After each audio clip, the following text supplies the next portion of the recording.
அன்புக்குரியவர்களே, மனிதனுடைய நிலைமை எந்த அளவுக்கு ஒரு நிரந்தரம் இல்லை என்பதற்கு ஒரு உண்மை செய்தி இப்போ இந்த நோன்பில் நடந்த ஒரு செய்தி. நமக்கு வேண்டப்பட்ட ஒரு சகோதரர், நல்ல கொள்கைவாதி, வெளிநாடுகளெல்லாம் இருந்து குடும்பத்துக்காக உழைத்தவர், குடும்பத்தை செவ்வன உயர்த்தியவர். அவருக்கு உடம்பில் ஒரு பிரச்சனை. பலகீனத்தின் அடிப்படையில் குடல்களெல்லாம் அருந்து விட்டது. குடல் ஒன்றுக்கு ஒன்று ஜாயிண்ட் எல்லாம் அப்படி விட்டுருச்சு. அப்போ தனியார்கிட்ட போய் கேட்கும் பொழுது ஒரு ஆப்ரேஷன் பண்ணணும்னா ஃபுல்லாக ஓப்பன் பண்ணணும், எல்லாத்தையும் எடுத்து வெளியில் வச்சு குடல் ஒன்று ஒன்றா எடுத்து தச்சு உள்ளே வைக்கணும். அதுக்கு மினிமம் குறைஞ்சபட்சம் 15 லட்ச ரூபா ஆகும், குறைஞ்சபட்சம் என்று சொல்கிறாங்க. ஒரு ஆப்ரேஷன் நடக்கு உள்ளே வச்சுட்டாங்க. இந்த இந்த இது இப்படியே இருக்கும், இது வரைக்கும் தையல் தைக்கிறது அது பெரிய பெரிய தையலாக இருக்கும். சும்மா சாக்கு தைச்ச மாதிரி பெரிய பெரிய தையல், அதை விட சின்னதாக தைக்க முடியாது, ஃபுல்லாக கிழிக்கப்பட்டிருக்கு. மீண்டும் கொஞ்ச நாளில் அவருக்கு அந்த பிரச்சனை இங்கே மல்டி ஹாஸ்பிட்டலில் கொண்டாண்டாங்க. அப்போ ஸ்கேன்லாம் எடுத்து பார்க்கும்போது தையலெல்லாம் விட்டுருச்சு, இன்னொரு ஆப்ரேஷன் பண்ணணுங்கிறாங்க. இப்போ அங்கே கவர்மெண்ட்டை ஏற்றுக்கணும், 2வது ஆப்ரேஷன் நடக்கு. அப்போ இங்கேயே கிழிக்க வேண்டான்னு இங்கே கிழிச்சாங்க. கொஞ்ச நாள் ஓடுது, வீட்டுக்கு அனுப்புகிறாங்க, மீண்டும் பிரச்சனை, 3வது கொண்டு வராங்க, மீண்டும் ஆப்ரேஷன் பண்ணணுங்கிறாங்க. இங்கே கிழிக்கப்பட்டுச்சு, உடம்பு பூரா கிழிச்சு தச்சிருக்கு. இந்த நேரத்தில் அவருக்கு என்ன அப்படின்னு சொன்னால், இந்த பக்கம் ஒரு டீப்பு, இதில் பூரா யூரின் டேங்க், இந்த பக்கம் ஒரு டீப்பு, அது பூரா என்ன செய்யும், சாப்பிட்ட பொருள் செரிமானானா மலமாக தங்கும். 2 பை அவருக்கு படுத்தே தான் கிடக்கணும். ஆள் ஏற்கனவே லீனாக இருப்பார், அப்படியே சுருங்கி ஒரு சின்ன குழந்த மாதிரி ஆகிட்டார். முகம் மட்டும்தான் அப்படி இருக்குது, உடம்பெல்லாம் சுருங்கிருச்சு, கண்ணு கொண்டு யாரும் பார்க்க முடியாது. அவன் மீண்டும் இப்படியே விட்டால் குடல் அழுகிறோம், அவருக்கு மோசமாக நிலைமை. அப்போ இன்னொரு ஆப்ரேஷன் பண்ண வாய்ப்பு இருக்கான்னு சொந்த பந்தாக கேட்கும்போது, இல்லை, அவர் உடம்பு ஒத்துழைக்காது, நீங்கள் ஆப்ரேஷன் பண்ணுனா ஒரு சில மணி நேரம்தான் அவர் தாங்குவார், நீங்கள் சரின்னு சொன்னால் நாங்கள் பண்ணுறோம். இந்த டிஸ்கஷனில் கிட்டத்தட்ட 20 நாள் ஓடிடுச்சு.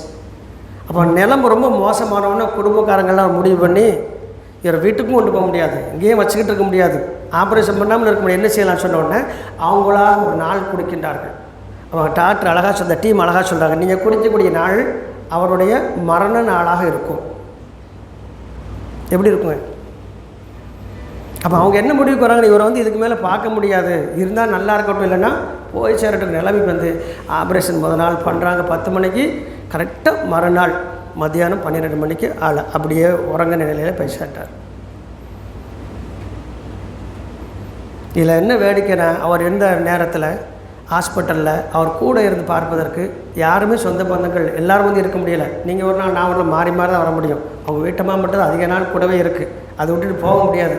அந்த அம்மா கிட்டத்தட்ட எப்படி ஆயிடுச்சுன்னு சொன்னால், மனநிலை பாதிக்கப்பட்ட நிலைமைக்கு வந்துருச்சு.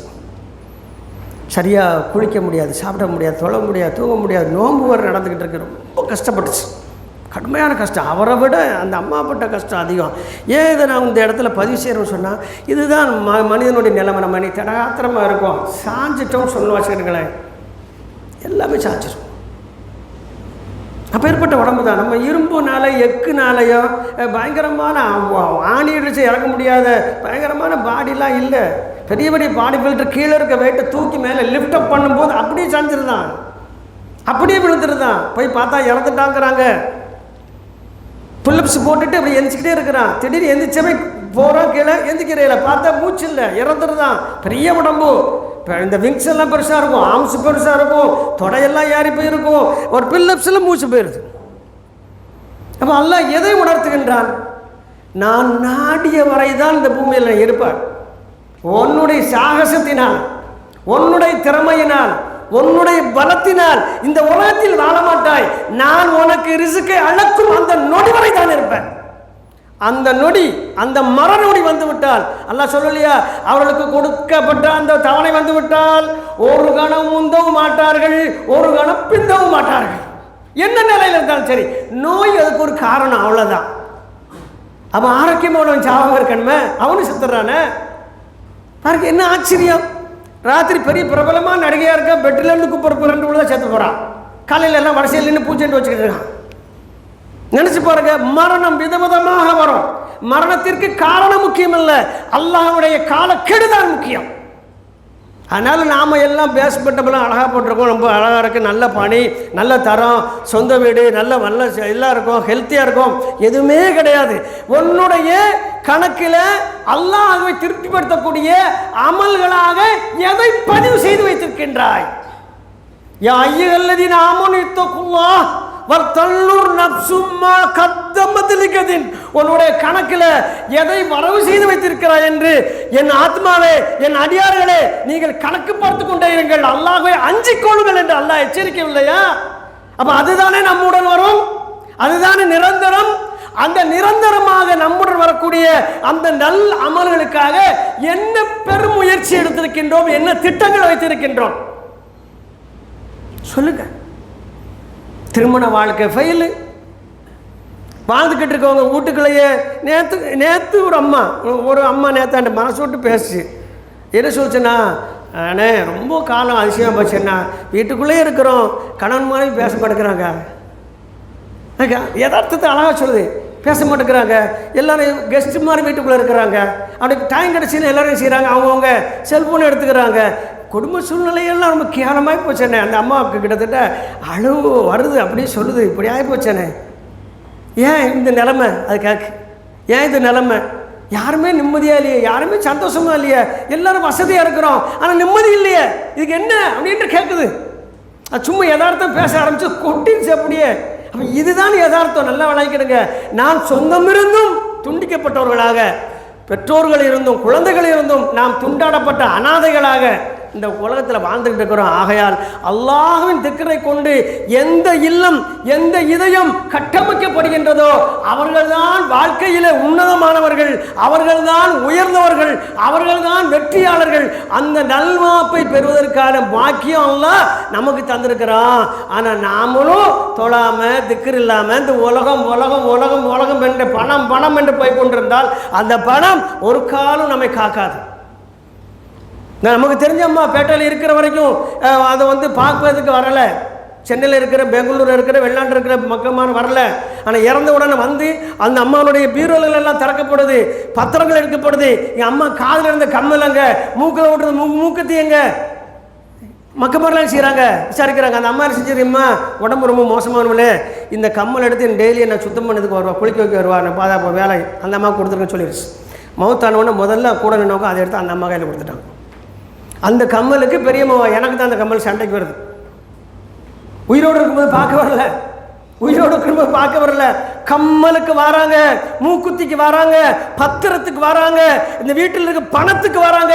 இப்பேற்பட்ட கேடுகட்ட ஒரு இதயங்களை கொண்டவர்கள் நிச்சயமாக அல்லாஹ்வுடைய திக்ரை கொண்டவர்களாக இருப்பதற்கான வாய்ப்பே இல்லை. அவர்கள் நல்ல ஒரு முஸ்லீமாக இருப்பதற்கு வாய்ப்பே இல்லை. இந்த உலகத்தில் வாழ்ந்துக்கிட்டு இருக்கிறோம். இது நமக்கு நடக்குமா? நடக்காது நினைக்காதீங்க, நமக்கும் நடப்பதற்கு வாய்ப்புகள் அதிகம். அப்போ அந்த மாதிரி கேவலமான சூழ்நிலை வராமல் இருக்குன்னா மனைவியை அல்லாஹ்வினுடைய சொல்லை கொண்டு வலுப்படுத்த வேண்டும், பெற்ற மக்களை அல்லாஹ்வினுடைய சொல்லை கொண்டு வலுப்படுத்த வேண்டும், நம்மளுடைய இதயத்தை அல்லாஹ்வின் திக்ரை கொண்டு நிரப்ப வேண்டும். அல்லாஹ்வினுடைய உதவி இல்லாமல், அல்லாஹ்வுடைய கருணை இல்லாமல் நாம் வாழ்ந்தோம் என்று சொன்னால் நிச்சயமாக எத்தனை கோடிகளுக்கு அதிபதியாக இருந்தாலும் அனாதை பிணங்களாகத்தான் அந்த வீட்டில் நாம் கிடத்தப்படுவோம். இதில் எந்த அளவு சந்தேகமும் இல்லை, மாற்று கருத்தும் இல்லை. இதாங்க யதார்த்தம்.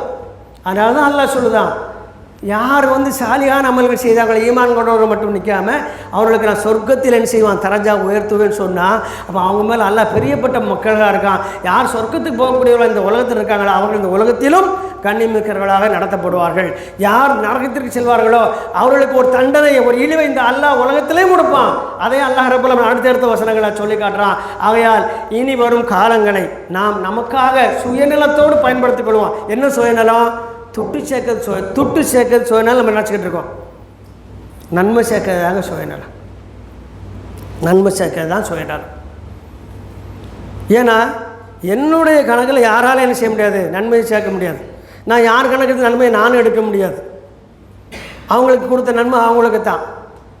அப்போ எனக்கு உதவி செய்யக்கூடிய ஒரே ஒரு விஷயம் நான் செய்த நல் அமல்கள் தான். ஆகையால் அல்லாஹ்வை நினைவு கூர்ந்தவர்களாக நமது வாழ்க்கையை அமைத்துக் கொள்வோம்.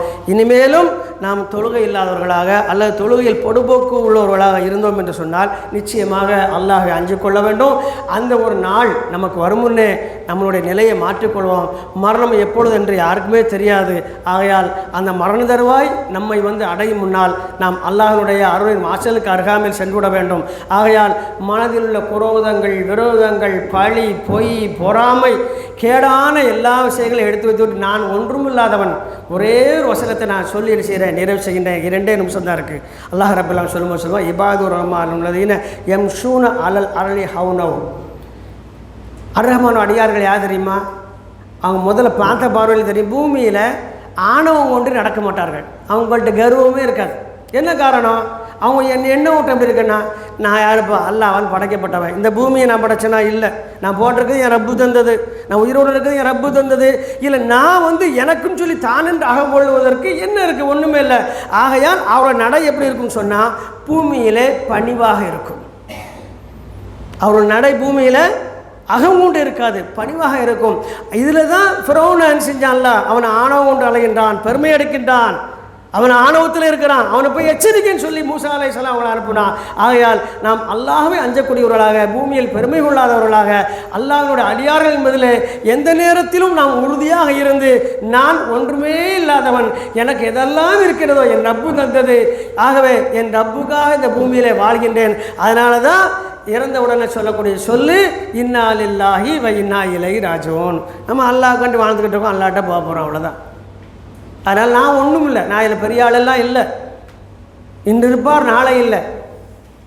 தூங்கும்போது போகின்ற மூச்சு அது சுழி மாறி போனாலும் போச்சு. படுக்கக்கூடியவர்கள்லாம் எழுந்திருக்க வரைக்கும் நெச கிடையாது, எல்லாருமே எல்லாம் கைப்பற்றுவதாக சொல்கின்றான். அப்பேற்பட்ட ஒவ்வொரு நாளும் சிறிய மரணத்திற்குள் சென்று தான் வருகின்றோம். ஒரு நாள் பெரிய மரணம் நம்மை பீடிக்கும். அந்த நேரத்தில் நாம் அல்லாஹ்வினுடைய பொருத்தத்திற்கு உண்டானவர்களாக இருக்க வேண்டும் என்று எனக்கும் உங்களுக்கும் மீண்டும் மீண்டும் நிறைவேற்றி நான் நிறைவு செய்கின்றேன். வாஹிர தோவான அனில் அல்ஹம்துலில்லாஹி ரப்பில் ஆலமீன். அஸ்ஸலாமு அலைக்கும் வரஹ்மத்துல்லாஹி வபரகாத்துஹு.